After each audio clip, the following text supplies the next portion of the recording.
This is Alex St. John, aka The Saint, streaming to you live from my porch. Sunday afternoon, I'm taking a break after loading the STS on the truck and sending it to TwitchCon. I got some kids screaming in the house, dogs wandering around here, but I think this is the first time I've actually sat outside and seen daylight in months.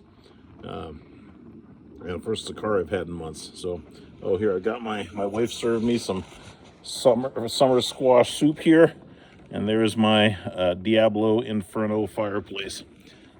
I am taking a much needed recovery break here, getting caught up on some game industry news.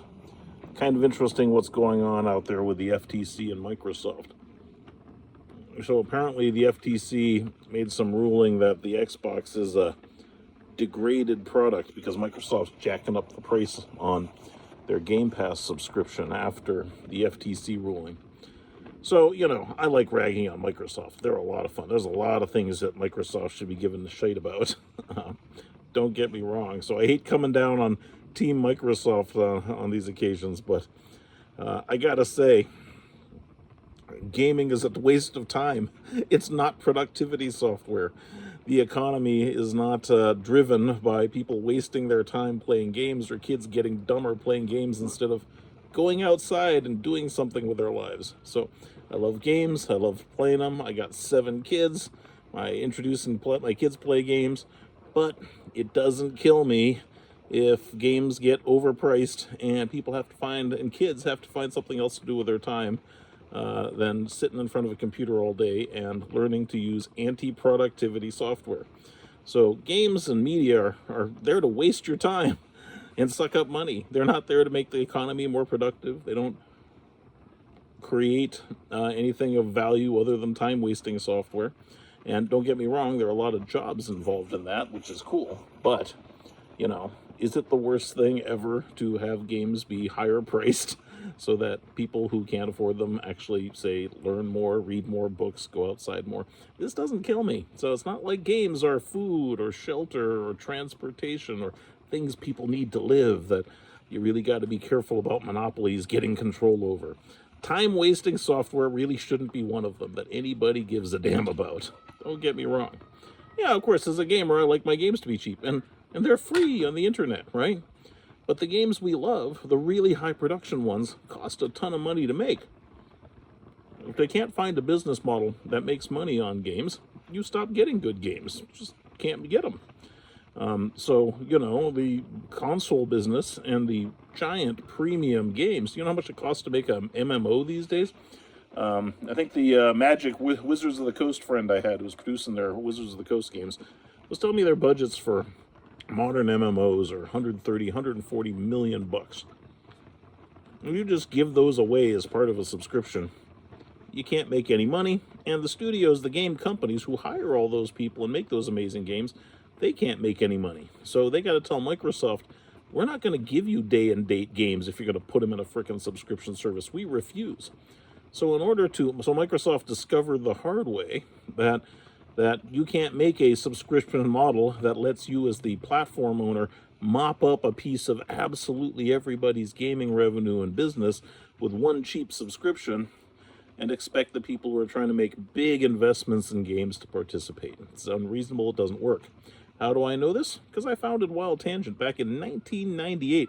It's one of the world's very first online game publishers. So after I made DirectX and left Microsoft, I moved down the road in Redmond, raised $77 million during the dot-com era, and built by 2011, Wild Tangent had the largest game network on Earth. We were shipped on all PC OEMs. We were the very first app store on the internet that everybody used.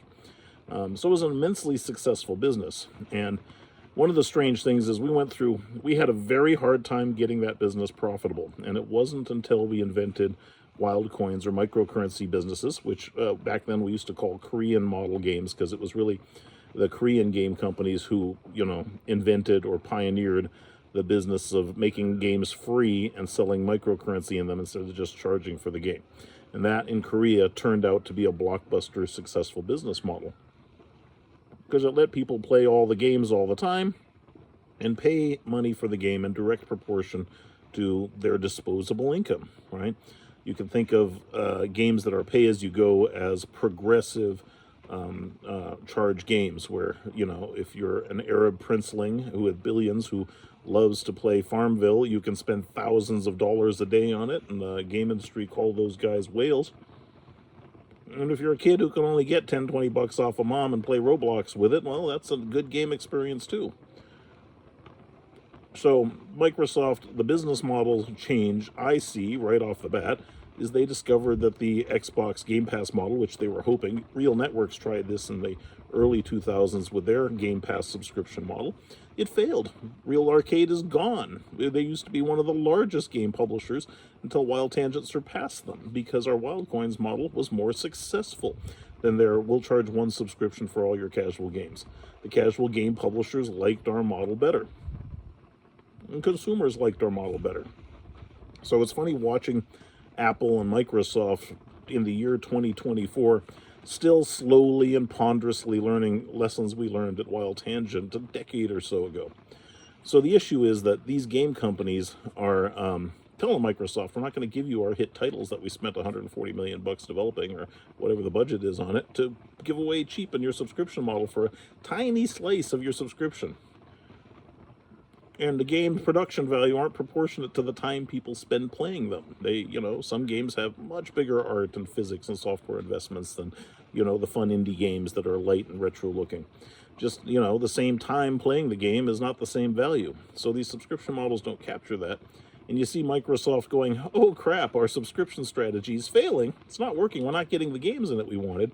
We have to change the pricing model to work. And, you know, could they be taking advantage of their Activision acquisition and their monopolistic position to jack the consumer for more money, blah, blah, blah? Yeah, of course they could be doing that. I hope they are. And again, not because I don't want games to be free to people, but they are anti-productivity software. They're time-wasting software. Communist countries like China are going, hey, our economy's collapsing because our kids don't want to work. They're playing games so much.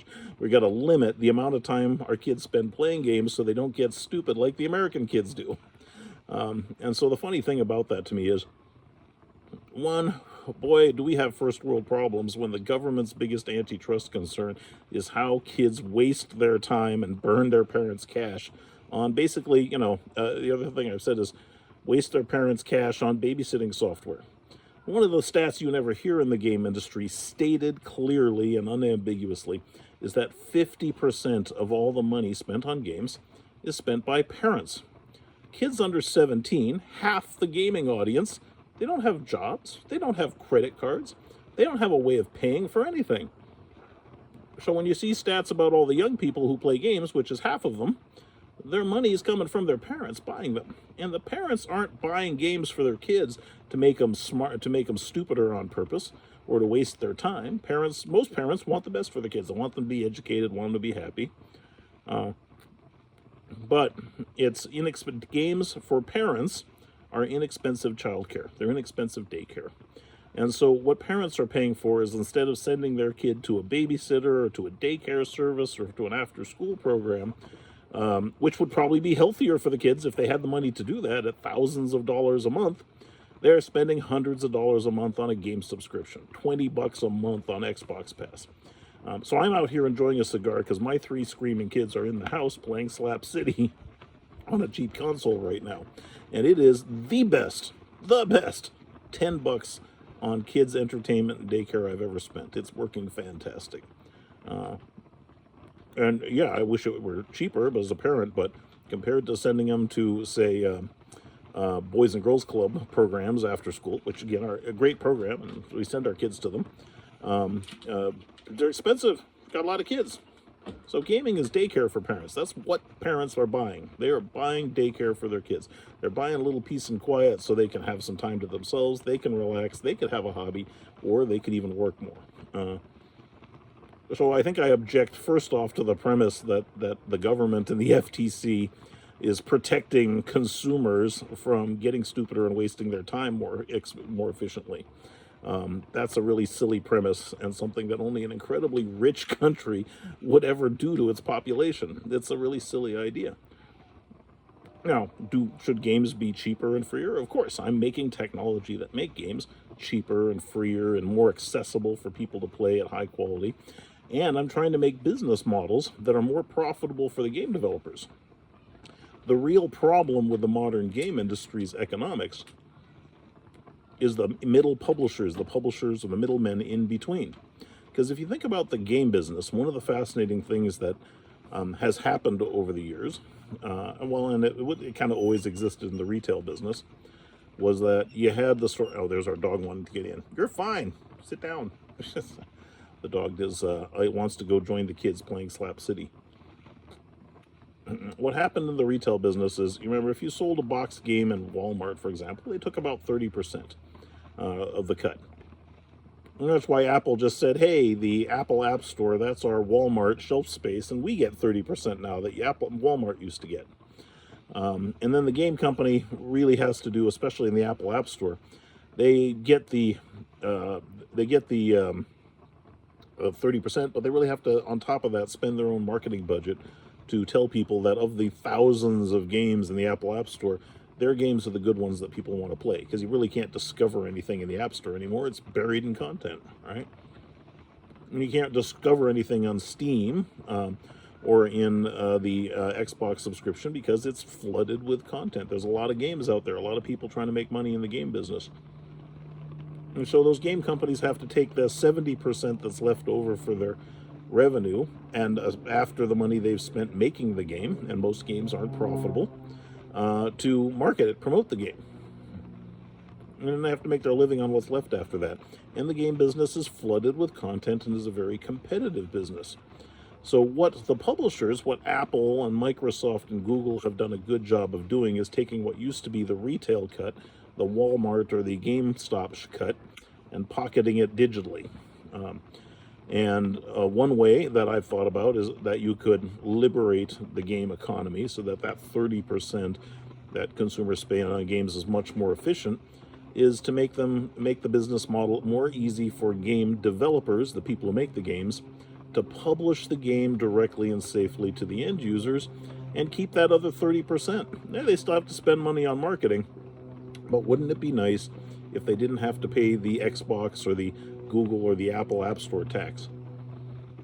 And the way that can be accomplished, the reason that Microsoft and Apple and Google can interpose themselves between the game developer and the game consumer is because they discover the marketplace. Because a game, up until very recently, was downloadable software. Pardon me, I got a plane flying by. I live near an airport.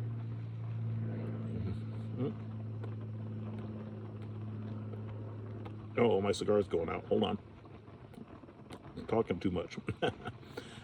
So the reason that the game developer, the reason that Microsoft, Google, and Apple App Stores are able to tax that 30% is because games are downloadable software. They're executables. And an executable software on a modern computer is dangerous. It can contain spyware. It can take your information, violate your privacy, contain a virus. So in order for your consumption of entertainment software to be safe, those app stores exist to protect you from downloading dangerous executables. And that's their justification for taking that 30% tax.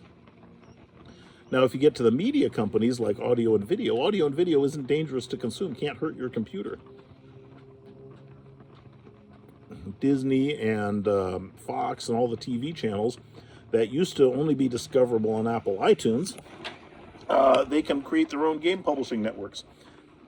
Disney's gotten enough content that they can just publish straight to the consumer. They don't have to pay the Apple App Store tax or the Amazon Prime tax if they don't want to have their media consumed. Disney's not the best case because, of course, they're a giant megaopoly. But there are a lot of smaller game studios who make MMOs or online games that can be very profitable and very successful, provided that they can reach and manage their consumers themselves or market to consumers directly. And the big problem is that executable. Microsoft and Apple have to protect you from installing dangerous entertainment software on your devices. But if you've got a non-interactive, non-executable media type like audio or video, those publishers, those media publishers, can go direct if you want to. And it didn't wipe out the App Store business for getting music,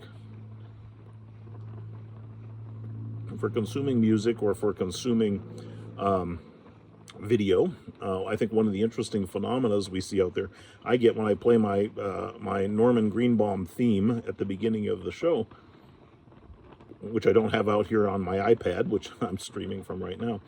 When I play that, everybody screams at me, "Oh, you're violating copy. You don't have permission to do that, blah, blah, blah, blah, blah." Yes, I actually do, because YouTube went and licensed the rights for consumers to include a huge spectrum of licensed media on the same terms that radio stations get them, and that consumer is free to use that media in their video streams and entertainment content, provided they don't monetize it on YouTube. Because those advertising dollars that I would get sent to me if I were running advertising on my site go to the music companies instead of to me. So they get the licensing fee. So Google gives me permission to play Norman Greenbaum's Spirit in the Sky at the beginning of my streams for free, as long as I agree not to keep the money on the advertising Google monetizes or generates from people consuming my videos.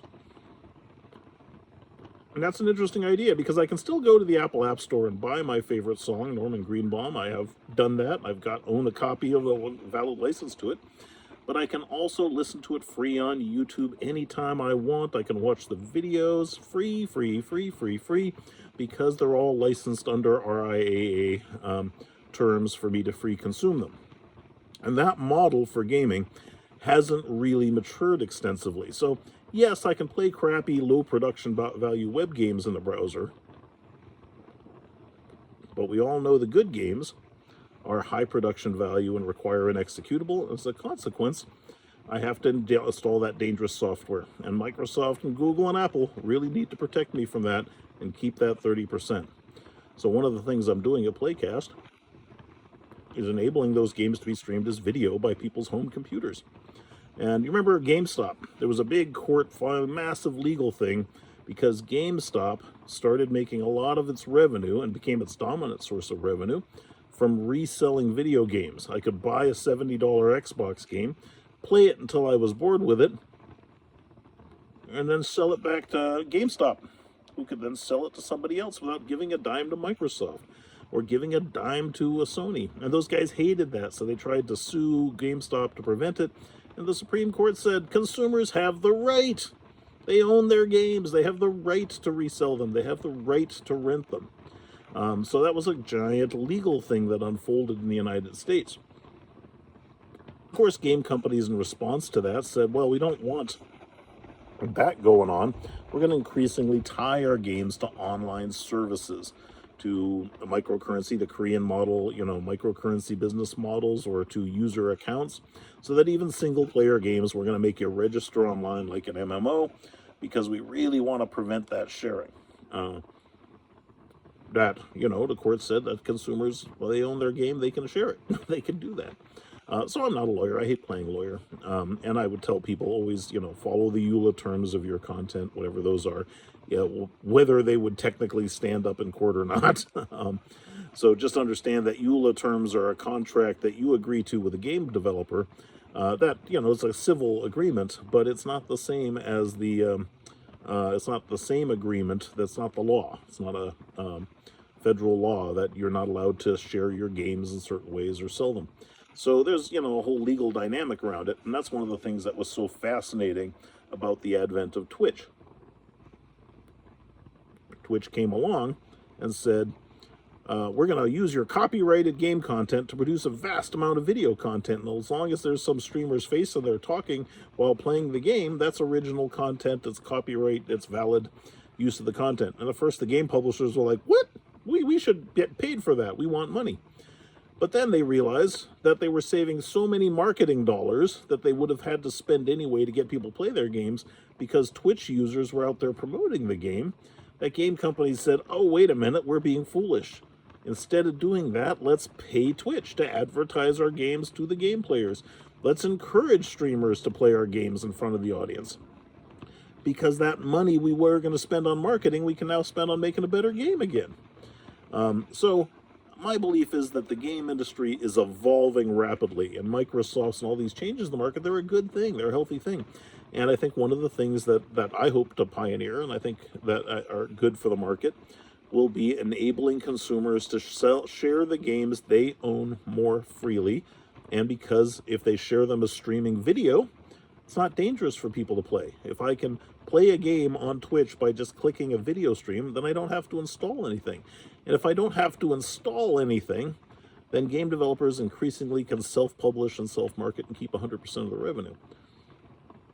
So, as the guy who made Microsoft a game company by building the game OS that enabled Xbox gaming and enabled Halo to run on Windows and enabled Microsoft to make one of the greatest games ever, Age of Empires.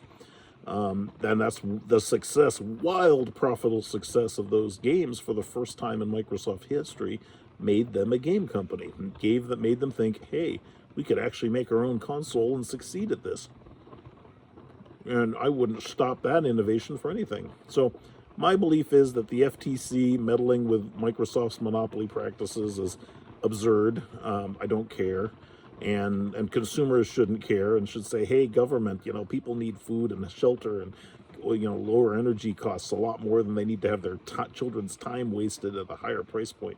Stop, cut it out. What are you meddling with that for? You're just not getting bribed enough? And let the game companies figure it out. And if Microsoft jacks up the price, then that'll just create more demand for streaming video, which I fully support. Because I think that game developers will increasingly seek ways of reaching that consumer directly and bypassing those closed market app stores. If their media is able to behave more like video and music, which isn't a danger to your machine. So I think that's really the big transition going on in the market. And the other thing that's going on that I think you don't hear talked about, because gamers as consumers don't really tend to think about big macroeconomic issues taking place. But we live in an era when interest rates are very high. And games are very expensive to make. So if you want to make a $140 million game, you have to come up with that money and burn it for 4 or 5 years of development, hundreds of employees, ages before you ever make a dime. And that money has to be borrowed or invested from somewhere. And if investors aren't available at the current interest rates, because they can invest in other things at high interest rates, if gaming isn't that profitable, then the money to fund those mega titles we like, and their profitability doesn't justify them, and we get less good game content. So the macroeconomic shift we're seeing in the game industry is partly largely, I would assert, a result of high interest rates, making it harder to fund those big epic games. And Microsoft is responding to that because what you get is you have to make a business model out of a larger volume of lower quality or cheaper content to fund. And so those subscription models are probably a little more viable in that case. But you still want those big epic titles, and the big epic titles don't like subscriptions. They won't participate in them. And Microsoft is learning that the hard way and adjusting their business model accordingly. Oh crap, a AAA title everybody wants to play won't agree to join our subscription service cheaply. And we see the exact same business model in the movie industry. It's totally familiar what's going on, right? You can go to a Regal Cinema or an AMC Cinema and get a subscription to the movies. You can pay a monthly subscription. That subscription doesn't entitle you to all-you-can-eat movie going. It just gives you a number of them you can go to per month, a number of new opening day movies, and a discount on popcorn and concessions. They can't give you an all-you-can-eat buffet because the studios won't allow it. And even Disney, which controls this massive subscription network, immensely valuable, they don't put their day-and-date movies in their own subscription service, though they have every incentive to do it, because some of those big blockbuster titles are far more profitable for a few weeks in the movie theater before they trickle down and belong in subscription service, because they've lost that initial bolus of value that you get for the movie theater experience for a few weeks before, unless it's a mega hit, before it becomes the value of that movie content collapses rapidly and becomes something you can just dump with all the other dross in a Netflix service for $9.95 a month or whatever current Netflix's current subscription rate is. And in Disney's case, they said, hey, we're not going to give our movies to Netflix because they're taking that huge 30% cut.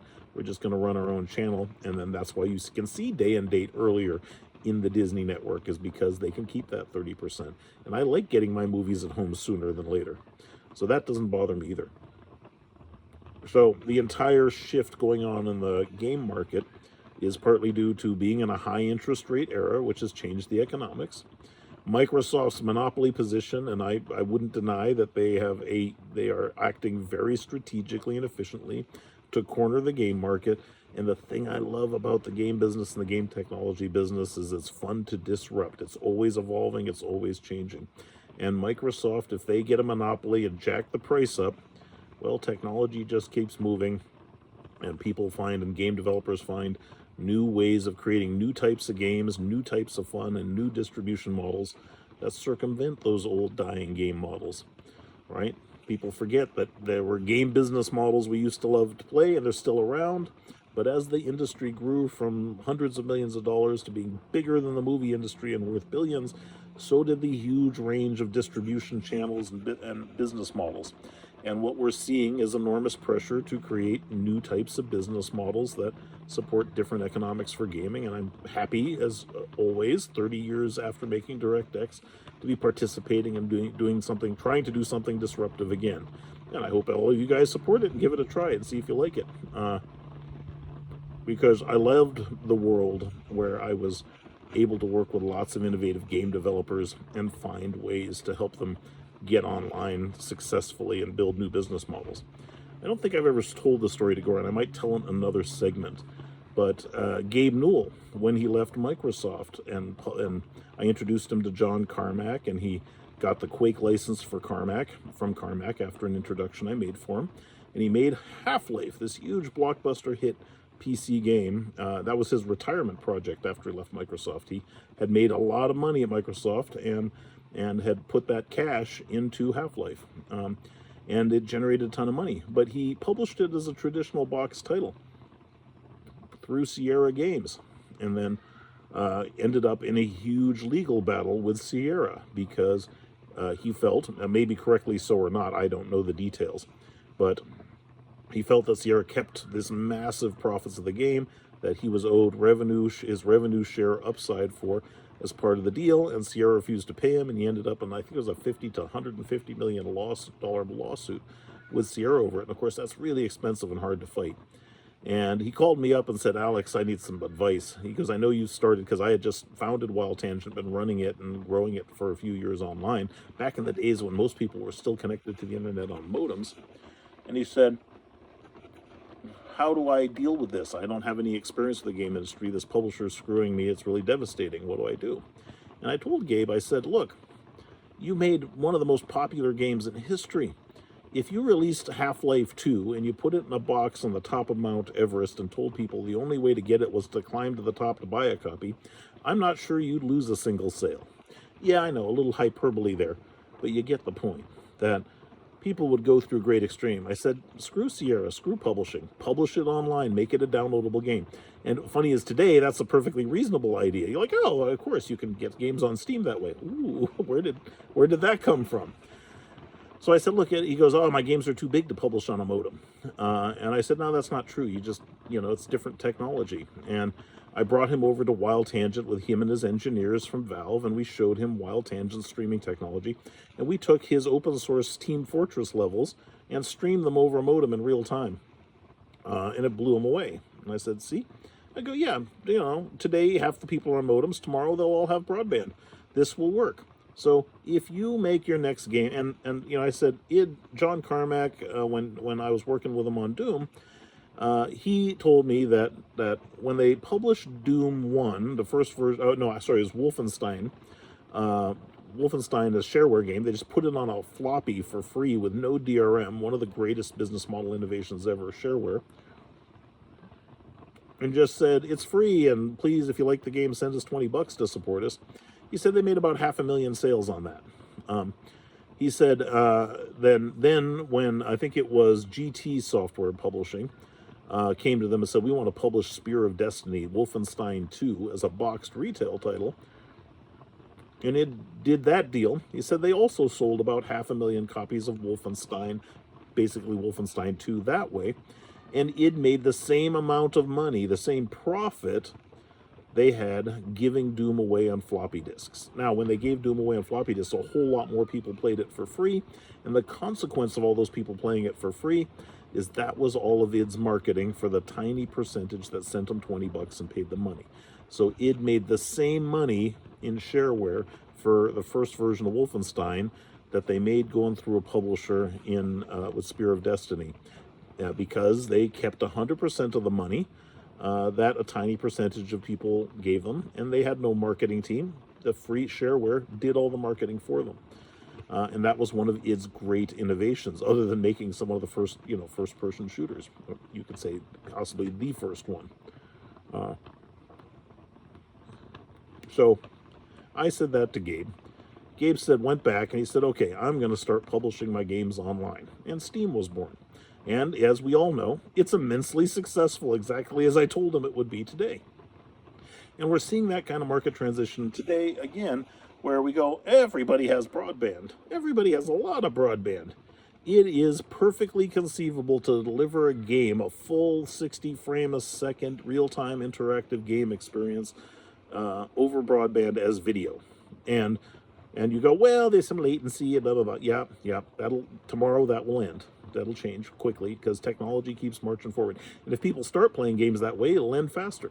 So the ability to deliver a game on the web as pure video means the security issues go away. The game developers who create the content don't need these app store channels taking their 30% cut in the middle. And the market is a lot bigger for everybody as a consequence. So I'm going to say the same thing to game developers and to the market as I said to Gabe Newell when he was felt like he was getting ripped off by Sierra, which he may have been. I'm not taking sides. I don't know the details. I like Gabe and he's a buddy, so I was trying to help him out. That's happening now in gaming. Microsoft's really struggling with that change in business model and economics. And that means there's a real opportunity for indie game developers to pioneer new categories of game content and new business models that reach consumers directly without paying the App Store tax. And that's better for everybody. And I hope the FTC stops intervening and lets Microsoft create the biggest, most expensive monopoly it can, because that'll make my company more successful, and I hope a lot of other game companies will be more successful as well, because that's what we do in the game business is we innovate in the face of adversity. And I really find the whole kerfluffle kind of silly and pointless, and I'd really love to have my tax dollars getting spent on something more productive than keep making sure kids can really cheaply waste their time and get dumber instead of going outside and playing with a ball in the summer. Pardon me for being an old Gen X guy, but I love my games, but that is not a serious problem that the government needs to concern itself at all. Go harass Exxon or somebody. Good grief. This is Alex St. John, a.k.a. The Saint, streaming to you live from my deck. You all have a good day. Bye.